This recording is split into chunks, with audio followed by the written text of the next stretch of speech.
Guys, Assamese ব্লগাৰ্ছ পূজাৰ আনটি ভিডিঅ'লৈ মই পূজাই আপোনালোকক স্বাগতম জনাইছোঁ। আৰু আজি কি কৰোঁ কি নকৰোঁ দিনটো দেখাই থাকিম আৰু এটা ধুনীয়া বাদামৰ চাটনি দিম। বাদামৰ চাটনিটো কেনেকৈ বনাই একদম সহজ ৰেচিপি, আৰু পিহুৱে বিয়ানাম গাব সেইবোৰো দেখুৱাম। তেনেহ'লে ভিডিঅ'টো চাই থাকিব। আৰু আজিৰ দিনটো কি বনাওঁ কি নবনাওঁ তাকে দেখাই থাকিম। আজি বন্ধ আছে আৰু সব গোটেইকেইটা আমি ঘৰতে আছোঁ, মানে হাজবেণ্ড আজি অফিচ যোৱা নাই, ঘৰতে আছে। সেইকাৰণে কি বনাম দেখুৱাই থাকিম, তেনেহ'লে চাই থাকিব ভিডিঅ'টো। এয়া আমাৰ পিহু। এতিয়া মই কাম কৰি আছোঁ, কি বনাই আছোঁ দেখুৱাম বাৰু। আৰু তাৰ মাজতে পিহুৱে ইয়াৰ কিবাকিবি বিয়ানাম গাব, কিবা গাব, মোক কৈ আছে অলপ ভিডিঅ' কৰিবলৈ। তেনেহ'লে আহকচোন, পিহুৱে বিয়ানাম এটা গাই, গাবানে? গোৱা। ফুলদানি হাতলৈ লোৱা, কোৱাচোন বাইদেউ কি লাগে কোৱা, একো মোক নেলাগে সকলো আছে, জীয়ৰী জীৱনটো ঘূৰাই মোক লাগে, জীয়ৰী জীৱনটো কেনেকৈ পাবা, কাইলৈ ৰাতিপুৱা আনৰ হৈ যাবা। বৰ ধুনীয়াকৈ গাইছে নহয়নে পিহুৱে আমাৰ?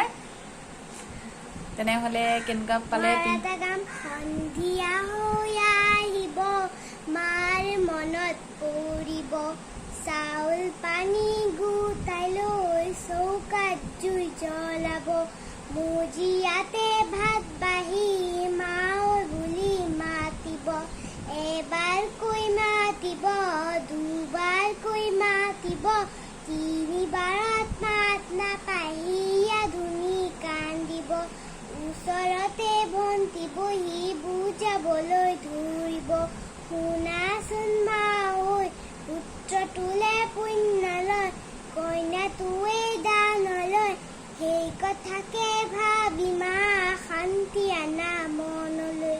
সেয়া আমাৰ পিহুৱে গাই দিলে দুটাকে বিয়ানাম। ঠিক আছে, ভিডিঅ'টো চাই থাকিব।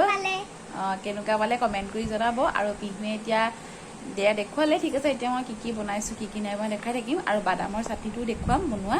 তেনেহ'লে আহকচোন, বাদামৰ চাটনিটো মই কেনেকৈ বনাইছিলোঁ চাই লওঁ এবাৰ। এয়া দেখিছে, এয়া দুপৰীয়াৰ বাবে মাংস বনাইছিলোঁ, আৰু এয়া বেঙেনাৰ বৰ আৰু কিবাকিবি বনাইছিলোঁ। আৰু এয়া বেঙেনাৰ বৰ বেচন লেটিয়াই বনাইছিলোঁ।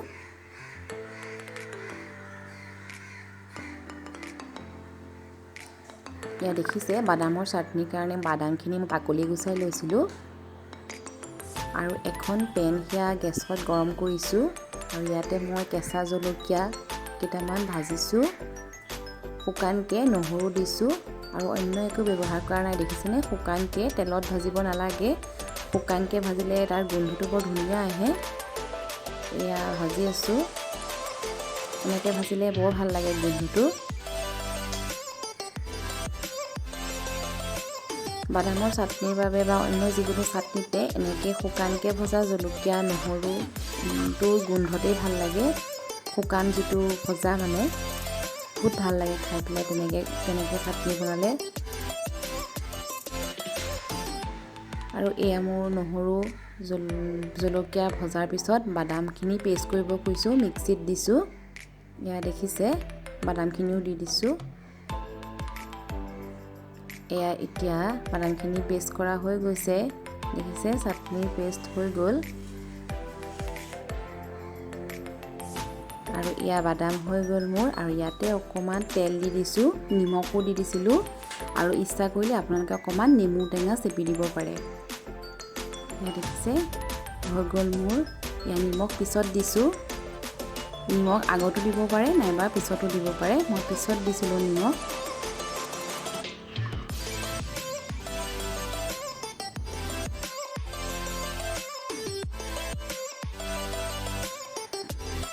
এয়া দেখিছে, মোৰ ৰেডি হৈ গ'ল।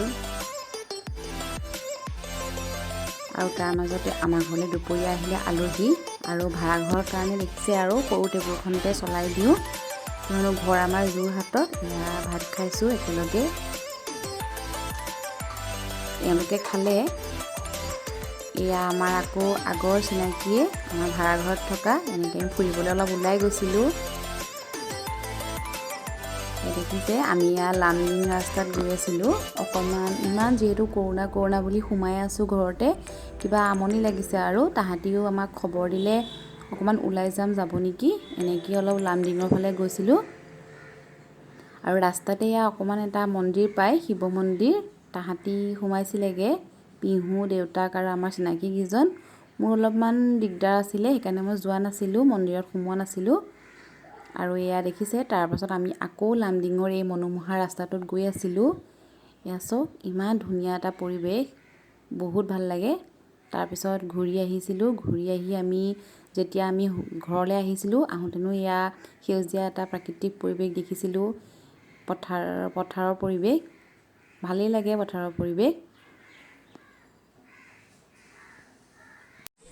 আজি যদি ভিডিঅ'টো চাই ভাল পালে তেনেহ'লে প্লিজ লাইক কৰিব কমেণ্ট কৰিব আৰু ছাবস্ক্ৰাইব কৰিব আৰু পাৰিলে শ্বেয়াৰ কৰি দিব আৰু তেনেহ'লে আকৌ পুনৰ এটা নতুন ভিডিঅ' লৈ আকৌ লগ পাম আৰু তেতিয়া আহোঁ বাই বাই